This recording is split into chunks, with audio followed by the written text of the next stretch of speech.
Première épître de Paul aux Thessaloniciens, chapitre 1er. Paul et Sylvain et Timothée, à l'église des Thessaloniciens, qui est en Dieu le Père et en Jésus-Christ le Seigneur, que la grâce et la paix vous soient données. Nous rendons continuellement grâce à Dieu pour vous tous, faisant mention de vous dans nos prières, nous rappelant sans cesse l'œuvre de votre foi, le travail de votre charité et la fermeté de votre espérance en notre Seigneur Jésus-Christ devant Dieu notre Père. Nous savons, frères bien-aimés de Dieu, que vous avez été élus. Notre évangile ne vous ayant pas été prêché en parole seulement, mais avec puissance, avec l'Esprit Saint et avec une pleine persuasion, car vous n'ignorez pas que nous nous sommes montrés ainsi parmi vous à cause de vous.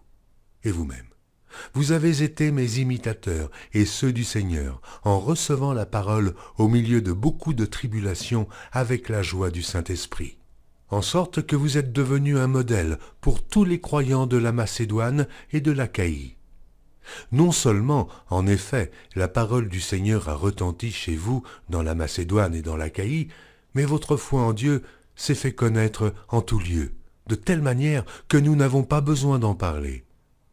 Car on raconte, à notre sujet, quel accès nous avons eu auprès de vous et comment vous vous êtes convertis à Dieu, en abandonnant les idoles pour servir le Dieu vivant et vrai, et pour attendre des cieux son Fils, qu'il a ressuscité des morts, Jésus, qui nous délivre de la colère à venir.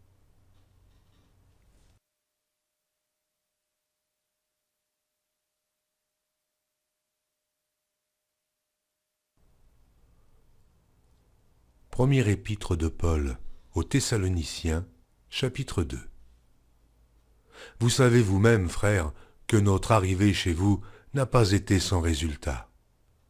Après avoir souffert et reçu des outrages à Philippe, comme vous le savez, nous prîmes de l'assurance en notre Dieu, pour vous annoncer l'évangile de Dieu au milieu de bien des combats.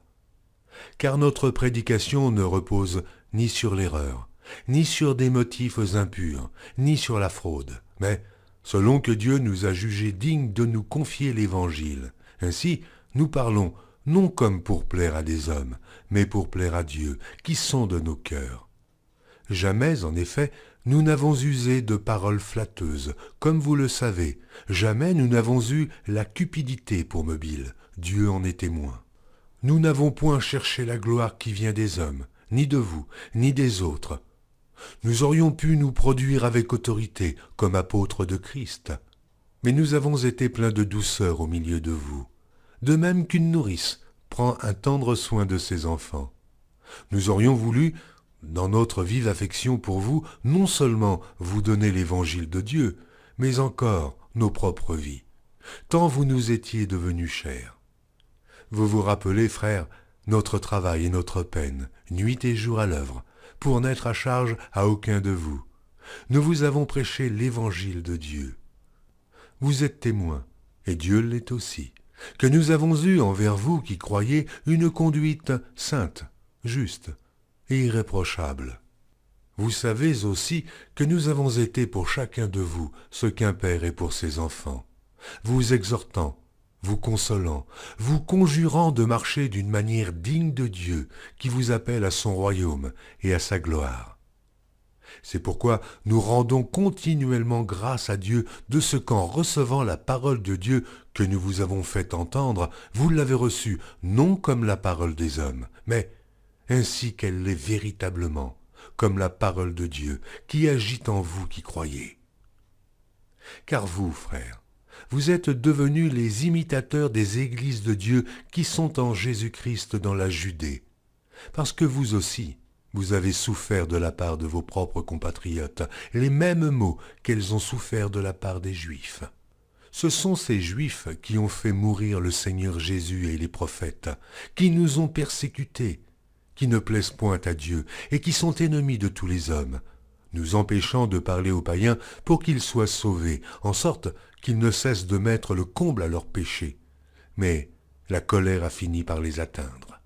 Pour nous, frères, après avoir été quelque temps séparés de vous de corps, mais non de cœur, Nous avons eu d'autant plus ardemment le vif désir de vous voir. Aussi, voulions-nous aller vers vous, du moins moi, Paul, une et même 2 fois, mais Satan nous en a empêchés. Qui est, en effet, notre espérance, ou notre joie, ou notre couronne de gloire? N'est-ce pas vous aussi, devant notre Seigneur Jésus, lors de son avènement? Oui, vous êtes notre gloire et notre joie. Première épître de Paul aux Thessaloniciens, chapitre 3. C'est pourquoi, impatients que nous étions et nous décidant à rester seuls à Athènes, nous envoyâmes Timothée, notre frère, ministre de Dieu dans l'évangile de Christ, pour vous affermir et vous exhorter au sujet de votre foi, afin que personne ne fût ébranlé au milieu des tribulations présentes, car vous savez vous-même que nous sommes destinés à cela.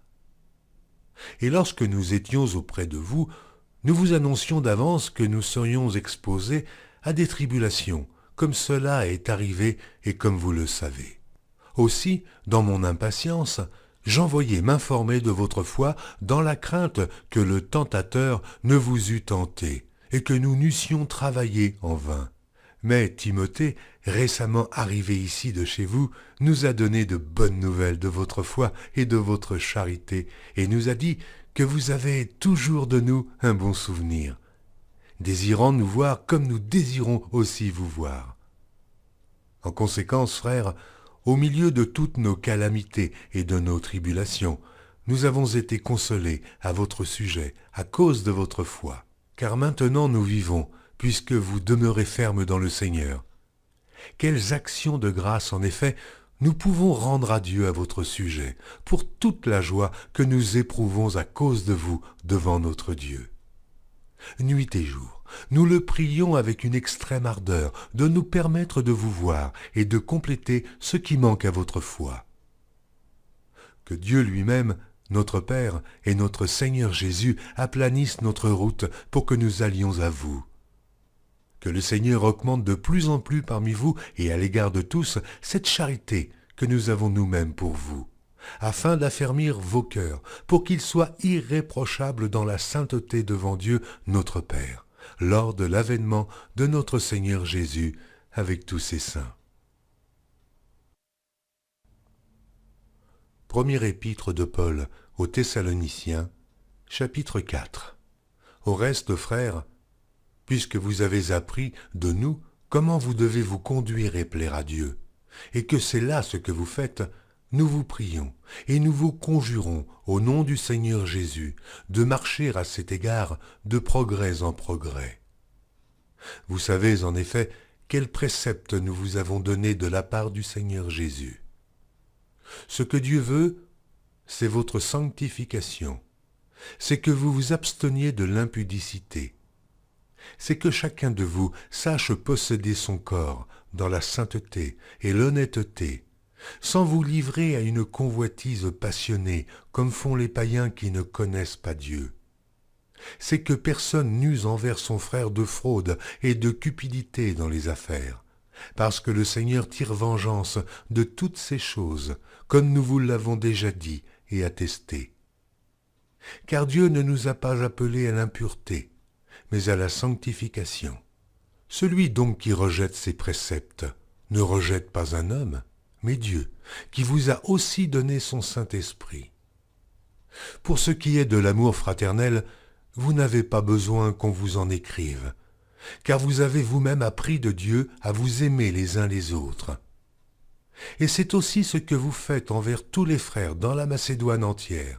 Mais nous vous exhortons, frères, à abonder toujours plus dans cet amour, et à mettre votre honneur à vivre tranquille, à vous occuper de vos propres affaires et à travailler de vos mains, comme nous vous l'avons recommandé, en sorte que vous vous conduisiez honnêtement envers ceux du dehors, et que vous n'ayez besoin de personne.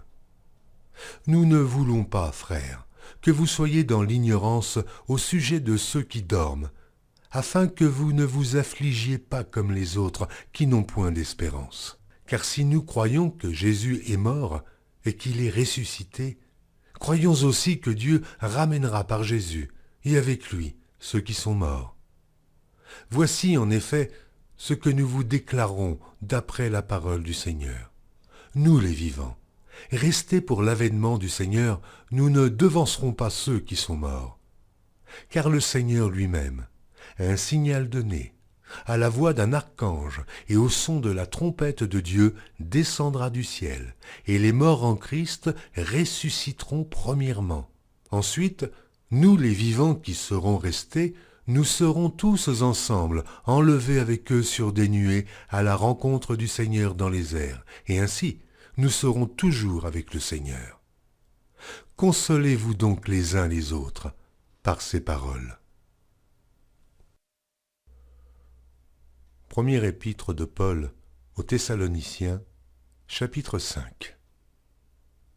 Pour ce qui est des temps et des moments, vous n'avez pas besoin, frères, qu'on vous en écrive.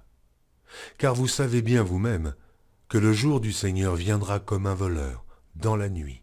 Quand les hommes diront « paix et sûreté », alors une ruine soudaine les surprendra comme les douleurs de l'enfantement surprennent la femme enceinte, et ils n'échapperont point.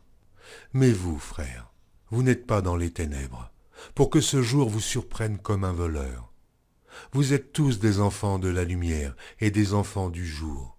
Nous ne sommes point de la nuit, ni des ténèbres.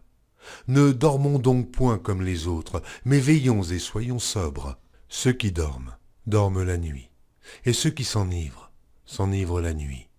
Mais nous qui sommes du jour, soyons sobres, ayant revêtu la cuirasse de la foi et de la charité, et ayant pour casque l'espérance du salut.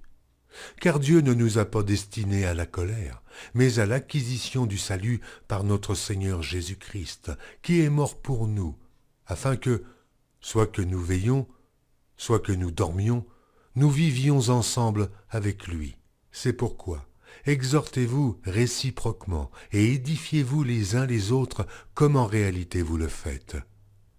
Nous vous prions, frères, d'avoir de la considération pour ceux qui travaillent parmi vous, qui vous dirigent dans le Seigneur et qui vous exhortent. Ayez pour eux beaucoup d'affection à cause de leur œuvre. Soyez en paix entre vous. Nous vous prions aussi, frères.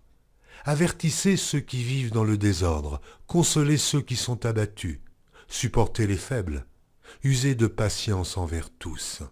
Prenez garde que personne ne rende à autrui le mal pour le mal, mais poursuivez toujours le bien, soit entre vous, soit envers tous. Soyez toujours joyeux, priez sans cesse. Rendez grâce en toutes choses, car c'est à votre égard la volonté de Dieu en Jésus-Christ.